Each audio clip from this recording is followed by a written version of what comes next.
It's the Loco Gringo Bendejo drinking some jarritos. Sup, ese?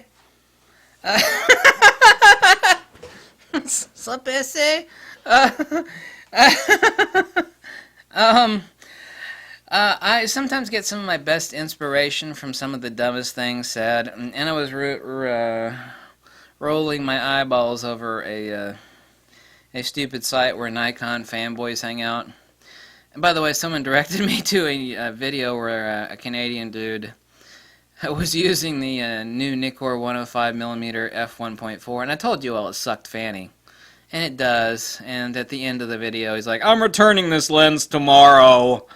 I was like, yeah, I told you all people that lens sucked. Um, by the way, I thought my test shots were bad. The largest photography channel, this is a good one. The largest photography channel on YouTube. Someone that does this number. You know, he's always sniffing gear. Oh my god, I thought I uploaded bad test shots. Oh my god, this doesn't make sense. He uploaded test shots. There's like 20 test shots of a flat brick wall. I'm like, oh my god, at various apertures. I was like, oh my god. I thought my test shots were bad. What's up, Bessie? Talk about bad. This is not about that, though. No, I'm not drunk. I don't even drink alcohol. I'll let you in on a secret on a decent lens.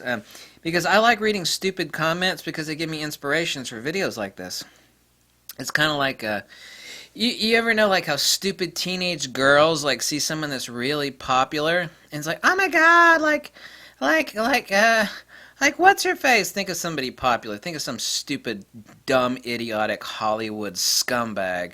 I don't know, some stupid singer. She's got like a really big fat butt, and I forget what her name is. Just think of some stupid Hollywood idiot.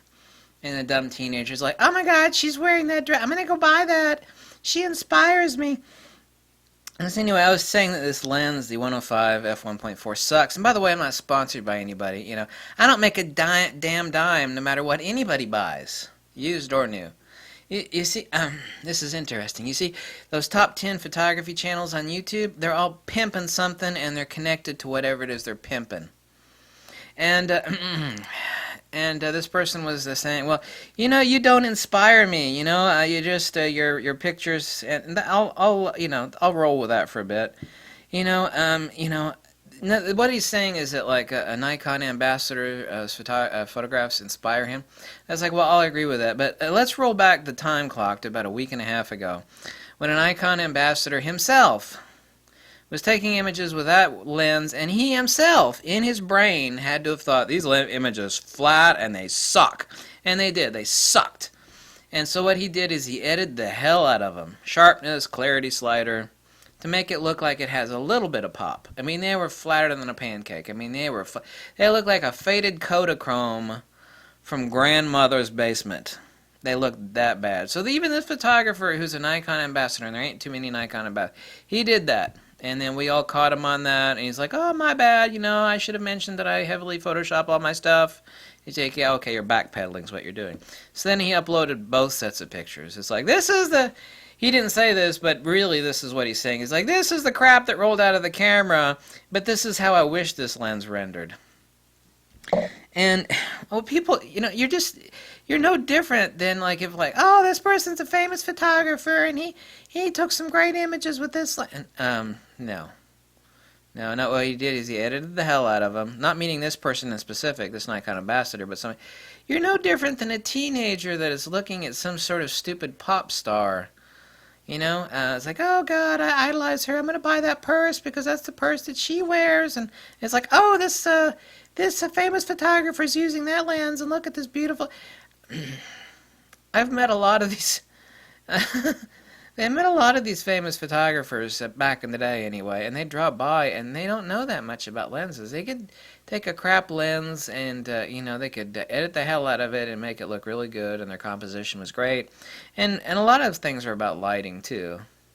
But here's the thing, there's the important point that you need to understand, but like this other idiot, and there's tons of idiots out there like this, you don't get, is that no lens can have micro contrast and correct phase added in Lightroom. Micro contrast is intertonal detail. I don't care what you do to that picture, you can't add that in Lightroom. You see, the point is that any decent lens can be made to have the same output as a horrible lens, like that 105 f1.4 at f1.4 and f1.8, where it looks absolutely atrocious and abysmal. You buy a lens not for what you could add to it in Lightroom. You buy an awesome lens based upon what you cannot do in Lightroom. You see, you could take any super, super awesome, say this is the best lens that I've ever used, you know, whether that's the Zeiss 35mm f2. It's like, this lens is awesome. If I want to make it look faded and, I mean, I could do all that crap in Lightroom, you know?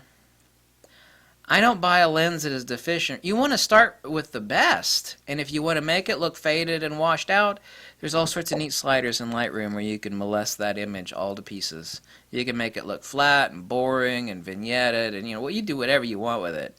But you don't buy a lens that outputs that. Okay?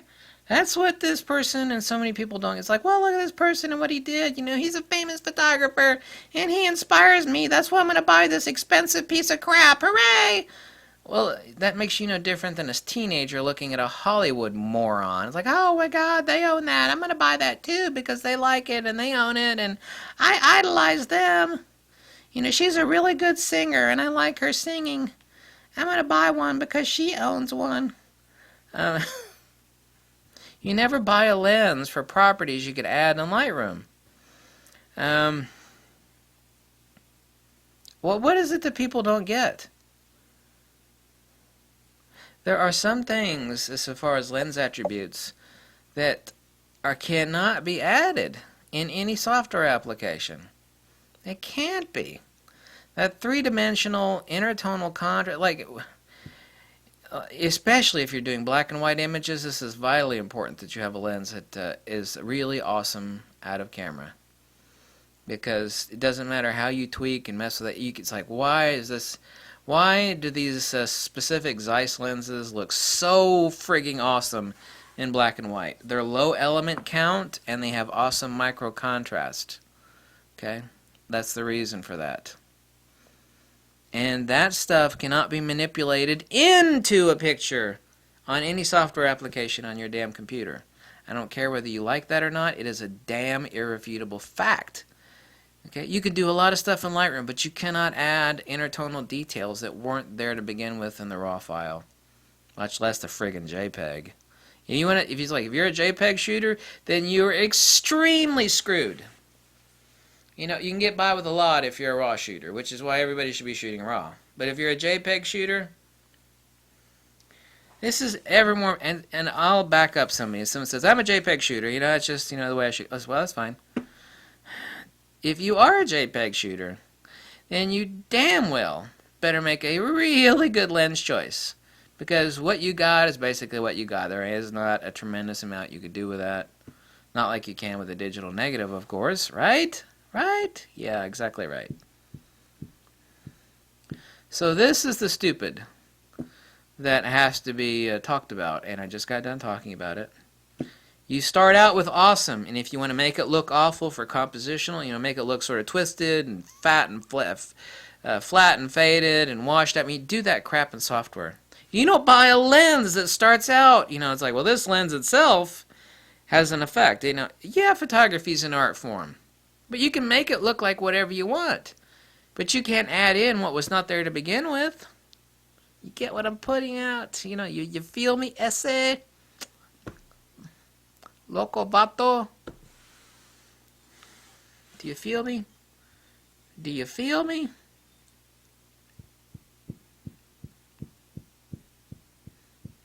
Apparently most people don't. They don't get that. Well, this lens makes an image that I like, and I like the way the lens looks. If that's a straight out of camera image and it sucks, I can make something suck like that in Lightroom. I don't want to spend $2,200 on a lens that sucks out of camera. If I want to make something suck like that out of camera, I mean, make something an image.